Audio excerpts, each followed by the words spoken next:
परमेश्वर ने यूहन्ना को आने वाले समय में, आखिरी दिनों में क्या घटेगा, वो सब कुछ उसको दिखाया।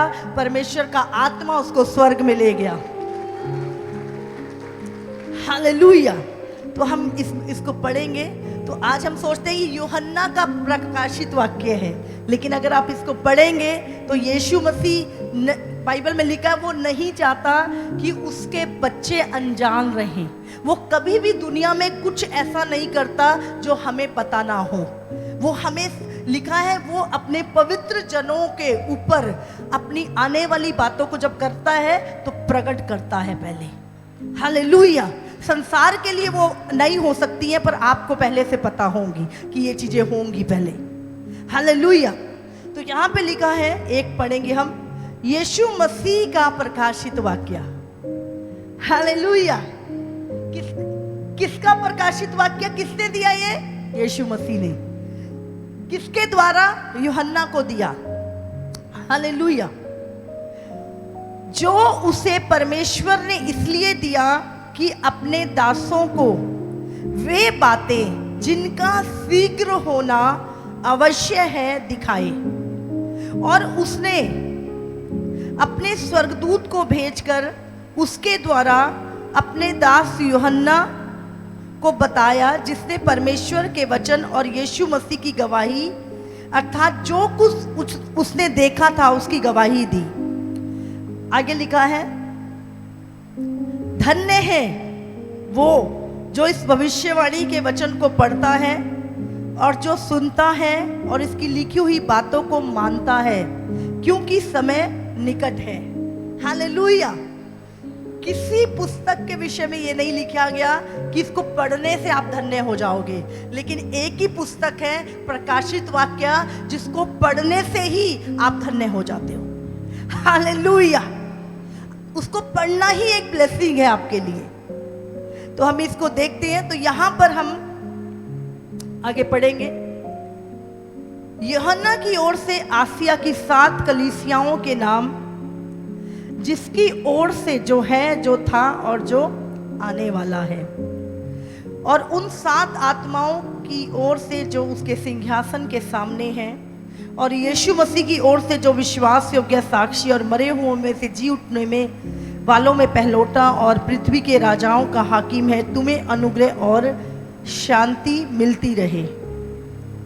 वो हमसे प्रेम रखता है और उसने अपने लहू के द्वारा हमें पापों से छुड़ाया है और हमें एक राज्य और अपने पिता परमेश्वर के लिए याजक भी बना दिया। उसी की महिमा और पराक्रम युगानुयुग रहे, आमीन। देखो वो बादलों के साथ आने वाला है और हर एक आंख उसे देखेगी, वरन जिन्होंने उसे बेधा था वे भी उसे देखेंगे, और पृथ्वी के सारे कुल उसके कारण छाती पीटेंगे। हाँ, आमीन। प्रभु परमेश्वर जो है और जो था और जो आने वाला है, जो सर्वशक्तिमान है, वो कहता है, मैं ही अल्फा और ओमेगा हूँ। मैं यूहन्ना जो तुम्हारा भाई और यीशु के कलेश और राज्य और धीरज में तुम्हारा सहभागी हूँ, परमेश्वर के वचन और यीशु की गवाही के कारण पतपुस नामक टापू में था। मैं प्रभु के दिन आत्मा में आ गया और अपने पीछे तुरही का बड़ा शब्द ये कहते सुना, जो कुछ तू देखता है उसे पुस्तक में लिखकर 7 कलीसियाओं को भेज दे, अर्थात इफुस, स्मिर्ना, पेर्गमुन, थियुतिरा और सरदीस और फिलाडेल्फिया और लौदकिया को। तब मैंने उसे जो मुझसे बोल रहा था देखने के लिए अपना मुंह फेरा, और पीछे घूमकर मैंने सोने की 7 दीवटें देखी, और उन दीवटों के बीच में मनुष्य के पुत्र, कौन है मनुष्य का पुत्र? यीशु मसीह के सदृश्य एक पुरुष को देखा, जो पांव तक का वस्त्र पहने था और छाती पर सोने का पटुआ बांधे था। उसका सिर और बाल सफेद ऊन वर्णपाले के समान उज्जवल थे, और उसकी आंखें आग के ज्वाला के समान थीं। उसके पांव पीतल के समान थे, वे मानो भट्टी में तपाया गया हो, और उसका शब्द बहुत जल के शब्द के समान था। और उसने अपने दाहिने हाथ में 7 तारे लिए हुए थे, और उसके मुख से तेज 2-धारी तलवार निकलती थी। उसका मुंह ऐसा प्रज्वलित था जैसे सूर्य कड़ी धूप के समान चमकता है। मैंने उसे देखा तो उसके पैरों पर मुर्दा सा गिर पड़ा। उसने मुझ पर अपना दाहिना हाथ रखकर कहा, मत डर, मैं प्रथम और अंतिम और जीविता हूँ। मैं मर गया था और अब देख मैं युगान युग तक जीवित हूँ और मृत्यु और अधोलोक की कुंजियाँ मेरे पास ही हैं। इसलिए जो बातें तूने देखी हैं और जो बातें हो रही हैं और जो बातें इसके बाद होने वाली हैं उन सब को लिख ले, अर्थात उस 7 तारों का भेद जिन्हें तूने मेरे दाहिने हाथ में देखा था और उन 7 सोने की दीवटों का भेद। वे 7 तारे 7 कलीसियाओं के दूत हैं और वे 7 दीवट 7 कलीसियाएं हैं। हालेलुया।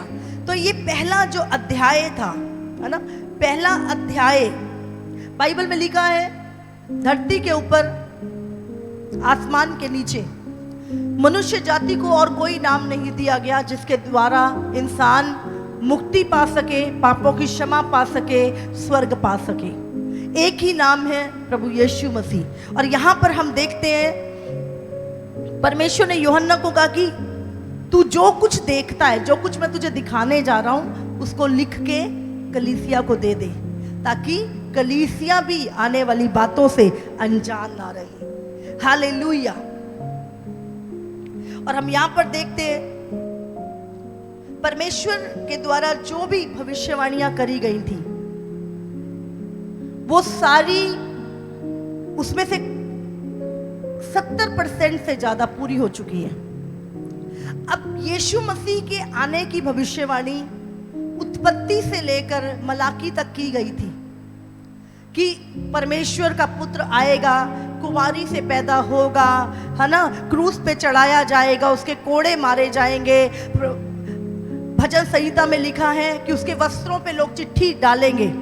हाँ, एक एक भविष्यवाणी जो यीशु मसीह के बारे में पुराने नियम में लिखी गई थी, वो सारी भविष्यवाणियां जब यीशु मसीह इस धरती पर आए, वो सारी भविष्यवाणियां एक एक भविष्यवाणी पूरी हुई।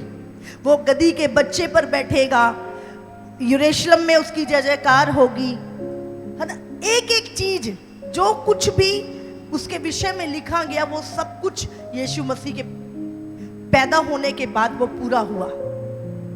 उसके बाद जब प्रभु यीशु मसीह धरती पर थे तो चेलों ने कुछ पूछा। उन्होंने कहा, प्रभु तेरे आने का और जगत के अंत का चिन्ह क्या होगा? मैं धन्यवाद करती हूँ कई बार चेलों का। अगर वो ना पूछते, कई बार हमारा सवाल पूछना बहुत अच्छा होता है, हा? क्योंकि बहुतों के अंदर क्या होता है, कुछ चीजों को जानने की क्यूरियोसिटी तो होती है पर वो पूछते नहीं है, समझ रहे? तो यहाँ पर जो चेले थे वो हमेशा उत्साहित रहते थे, कुछ ना कुछ पूछते रहते थे। मैं सोचती हूँ अगर वो ना पूछते तो मत्ती 24 ना लिखा जाता, हाँ? तो मरकुस 21, लूका 21 ना लिखा जाता। बहुत सारी चीजें थी। जब उन्होंने ये पूछा तो प्रभु को उनको उत्तर देना पड़ा, और वो बातें जो प्रभु ने बताई वो आप और मैं आज उसके कारण आशीषित हैं। हमने भी जाना कि वो क्या चिन्ह होंगे और हमें कैसे तैयार होना है। हालेलुया। तो अच्छी चीज है जब हम परमेश्वर के सामने क्यूरियोसिटी को जगाते हैं, हम जानना चाहते हैं चीज़ों को, प्रभु हमारे ऊपर चीज़ों को जाहिर करता है। तब परमेश्वर ने चेलों को बताया कि जब मैं आऊँगा इस दुनिया में दोबारा, और जगत का अंत, क्या 2 सवाल पूछे थे कि जगत का अंत कब होगा और तेरा आना कब होगा। ये दोनों चीज़ें साथ साथ होंगी, प्रभु ने बताया। मेरे आने से पहले दुनिया में क्या क्या घटेगा और कैसे दुनिया संसार का अंत होगा, वो दोनों चीज़ें प्रभु यीशु ने मत्ती 24 आप घर जाके उसे पढ़ें, और लूका 21 उसको भी पढ़ें घर जाके, जो यीशु मसीह ने चिन्ह दिए। हालेलुया। तो हम देखते हैं यीशु मसीह ने जब बोला था कि वहाँ पे जो एक मंदिर था, बहुत बड़ा मंदिर जो सुलेमान के समय का था, वो ढा दिया गया, फिर बना। और जब चेले उस मंदिर के विषय में बातें कर रहे थे कि प्रभु देख कितना बढ़िया संगमरमर का ये लगा है, प्रभु ने कहा पत्थर पे पत्थर भी नहीं रहेगा जो ढाया ना जाएगा। और ये भविष्यवाणी सन 70 AD में, अभी क्या चल रहा है 2021, तो एक से यीशु मसीह के जन्म से समय शुरू हुआ था। जो आज का जो कैलेंडर है वो यीशु के जन्म से शुरू हुआ था। हम कहते ना एडी, बीसी, बिफोर क्राइस्ट, यीशु के आने के बाद, यीशु के आने से पहले। तो पूरी दुनिया, अगर आप अपनी भी डेट लिखते हो ना जन्मदिन की, तो वो यीशु की डेट से आती है। हालेलुया। तो आप कहीं भी भाग नहीं सकते प्रभु से, समझ रहे हैं आप।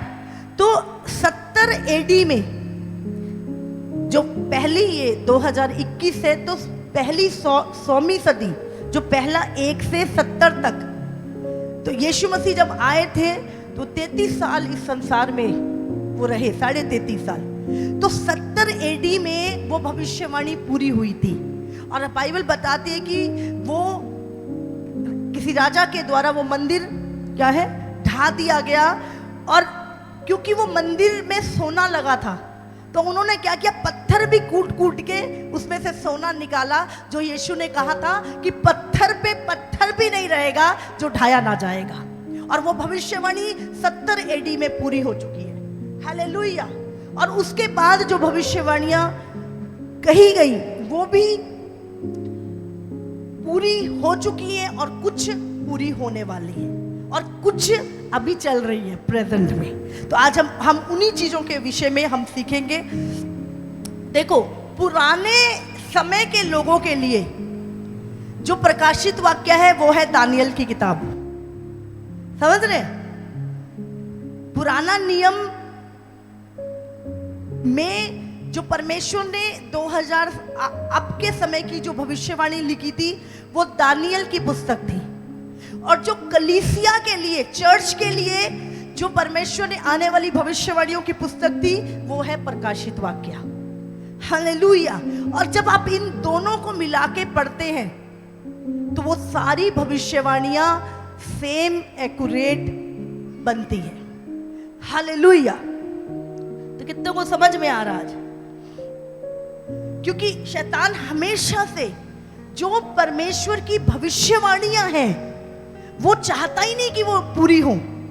उसने जब यीशु मसीह पैदा हुआ, उसने 2 साल के बच्चे, हेरोदेस राजा हुआ करता था उस टाइम पर, उसने 2 साल से कम उम्र के सारे बच्चे मरवा दिए कि इस दुनिया में जो मसीहा है वो पैदा ही ना हो। हालेलुया।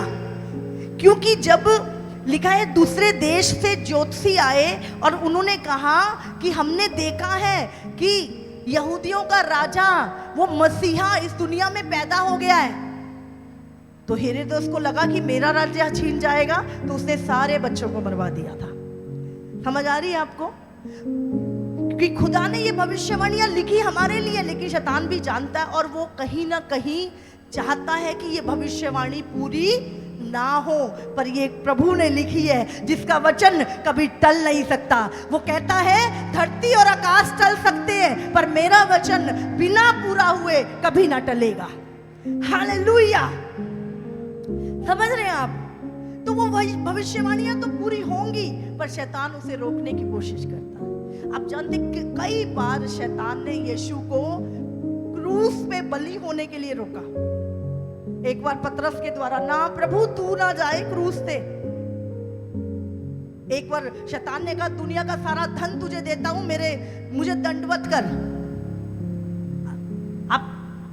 आप जानते शैतान सर्वज्ञानी नहीं है, लेकिन वो कुछ चीजें जानता है।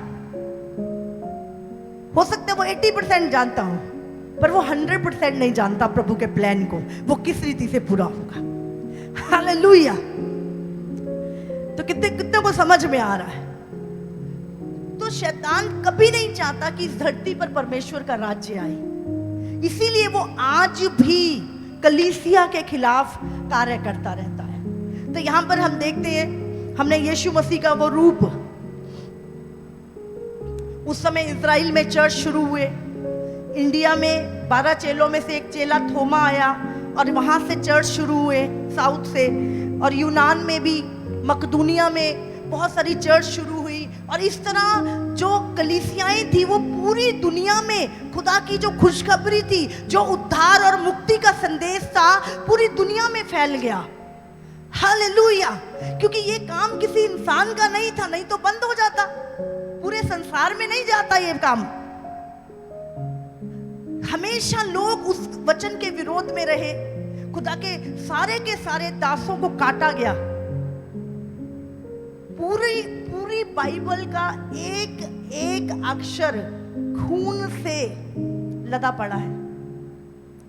करोड़ों लोग मारे गए, एक दो की बात नहीं कर रही मैं, करोड़ों करोड़ लोग मारे गए ताकि ये वचन लोगों तक ना पहुंचे, ताकि इंसान मुक्ति ना पा सके, इंसान अनंत काल के लिए नरक में जाए। शैतान ने इस वचन को रोकने की कोशिश की, जो आज भी कर रहा है वो, और करता रहेगा जब तक यीशु नहीं आता। लेकिन मिटाने वाले मिट जाएंगे, क्योंकि वो इंसान है, वो अपने बनाने वाले को कभी मिटा नहीं सकते, उसका काम हमेशा चलता रहेगा। हालेलुया। जिसने हमें बनाया, हम उसको मिटाने चले, ये हो नहीं सकता। हालेलुया। तो हम यहां पर देखते हैं, आप जानते हैं 7 चर्चों को ये लेटर लिखे यीशु मसीह पिता के द्वारा, और ये 7 कलीसियाएं उस समय पर दुनिया में थी। कैसे पता? क्योंकि हमने पौलुस की पत्रियां जो हमने पढ़ी है, रोमियो की किताब, इफिसुस की किताब, तो वो पहले से थी। तो उन 7 कलीसियाओं में जो कमियां थी वो आज भी दुनिया की हर कलीसिया में मिलती है। हालेलुया। तो अगर जब हम वो पढ़ते हैं तो हमें पता लगता है कि अभी हम कहाँ खड़े हैं, हम कौन सी कलीसिया में हैं, और अभी हमें क्या चीजों को अपने जीवन में सुधारने की जरूरत है जब हम इस पत्रियों को पढ़ते हैं। हालेलुया। तो वो 7 तारे क्या थे? 7 चर्च, और 7 दूत, वहां के 7 प्रेरित पास्टर जो थे। हालेलुया। कितनों को समझ में आ रही है? और ये चर्च की कमियां कौन देख रहा था? बोलो। खुद परमेश्वर कलीसिया की कमियों को देख रहा था। किसने बताई? खुद परमेश्वर ने बताई, और खूबियों को भी देख रहा था। हम यीशु मसीह 7 चीजें जो कलीसिया में वो बताता है हमें। आप जानते हैं जो कलीसिया ज्यादा सताव से जाती है वो यीशु को ज्यादा भाती है, वो ज्यादा खरी होती है। हालेलुया। तो सताव से कभी डरे मत। हमारा इस किताब को आखिरी दिनों में जानना बहुत अधिक जरूरी है, बहुत जरूरी है। समझ रहे हैं? अगर इनमें से कोई कमी रह गई फिर मत कहना पता नहीं था।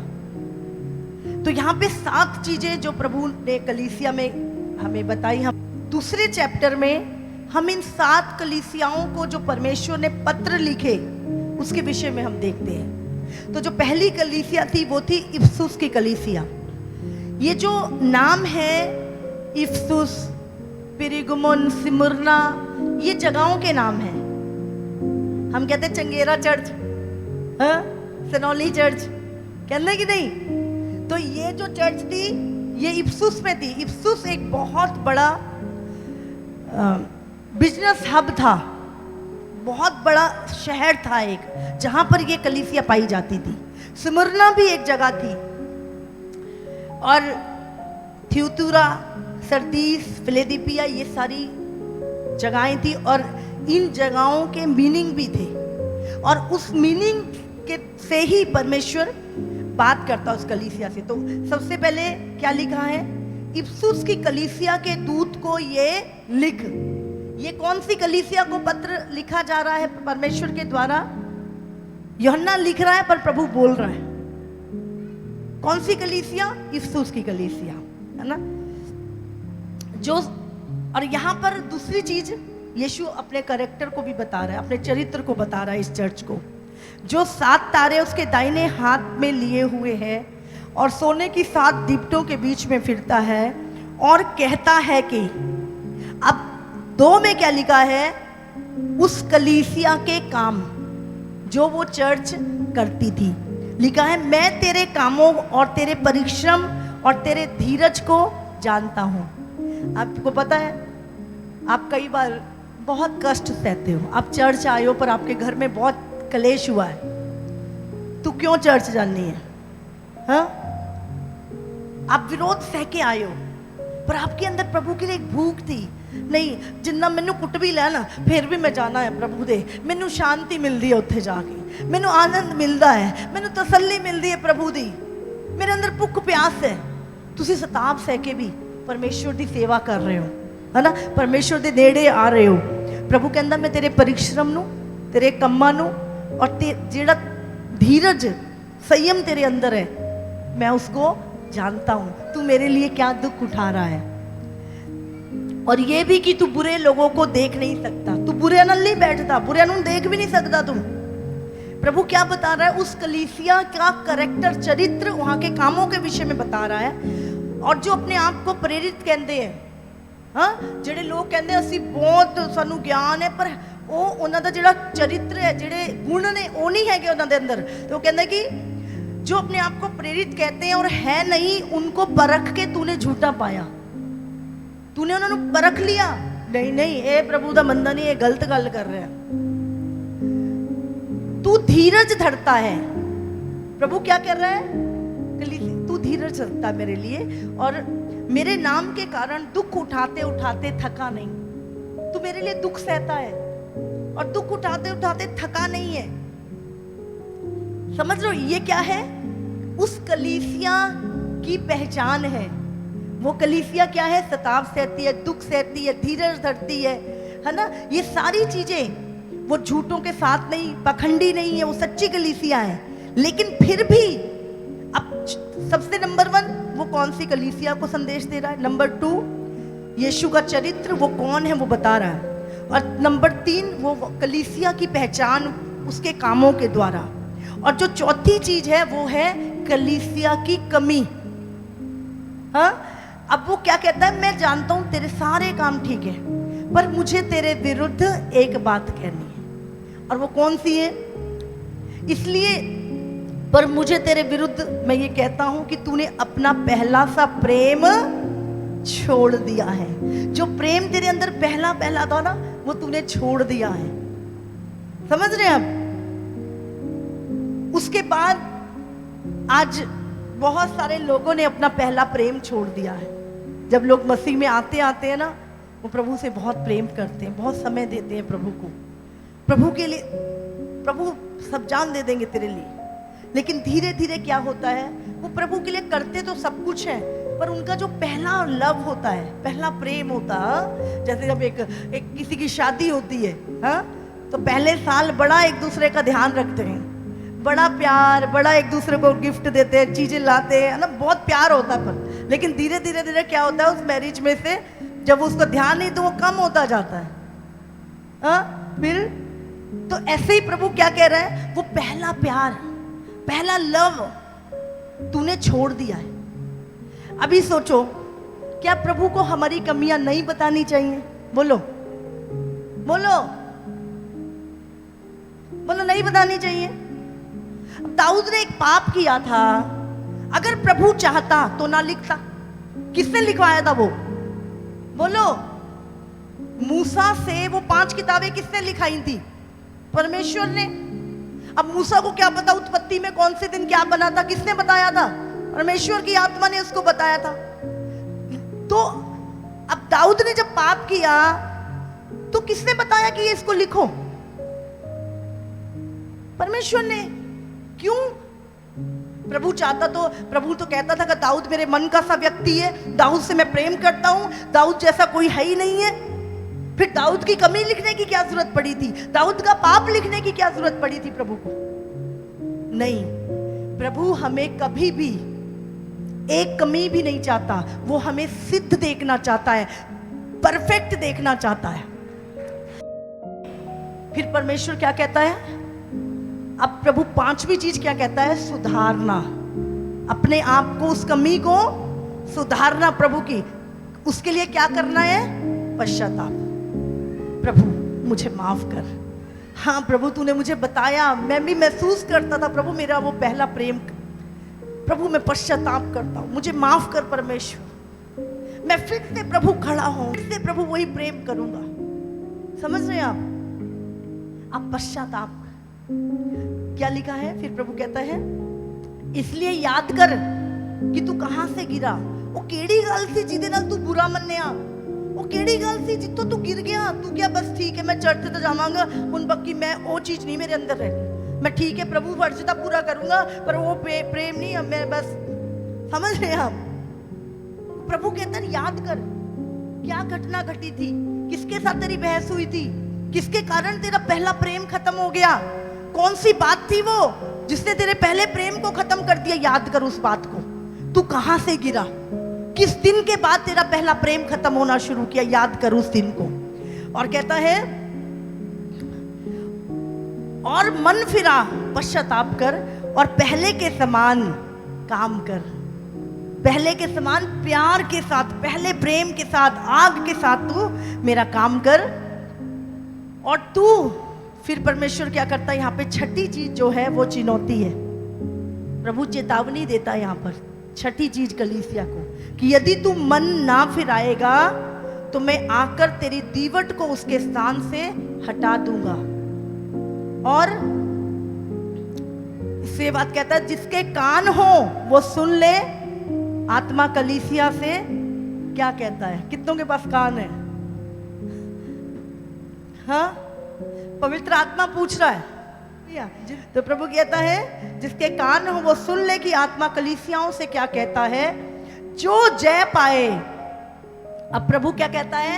इनाम देने की बात कर रहा है। यदि तू अपनी कमियों पर जय पाए तो मैं उसे जीवन के पेड़ में से जो परमेश्वर के स्वर्गलोक में है फल खाने को दूंगा। हालेलुया। ये वही जीवन के पेड़ का फल है जो अदन के बाग में था।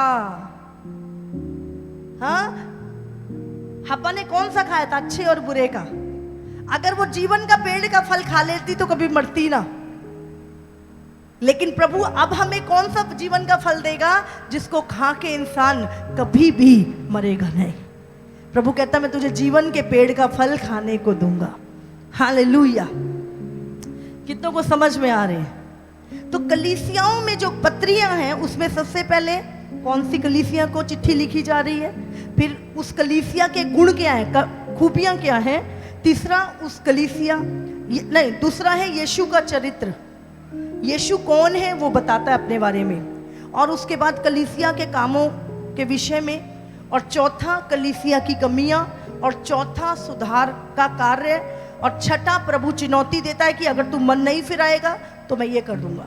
और छठा, सातवां क्या है? प्रतिफल। अगर तू मन फिराएगा तो मैं तुझे ये प्रतिफल दूंगा, ये गिफ्ट दूंगा, ये चीजें दूंगा, ये स्वर्ग में तुझे, स्वर्ग में वो सारी चीजें प्रभु हमें देगा। तो ये 7 चीजें हमें क्या करना है? इनके साथ अपने आप को देखना है कि हम कहाँ खड़े हैं और कौन सी कमियां। ये जो 7 कलीसियां थी जिनको 7 पत्रियां लिखी थी, ये पूरी दुनिया को रिप्रेजेंट करती हैं। और आज भी पूरे संसार में ये 7 प्रकार की चर्चें पाई जाती हैं। और ये कमियां जो 7 कलीसियाओं में थी, आज भी पूरी दुनिया में ये कमियां कलीसिया में पाई जाती हैं। तो हमें आज देखना है हम कहाँ खड़े हैं और हमें कहाँ पे सुधार करने की जरूरत है। हालेलुया।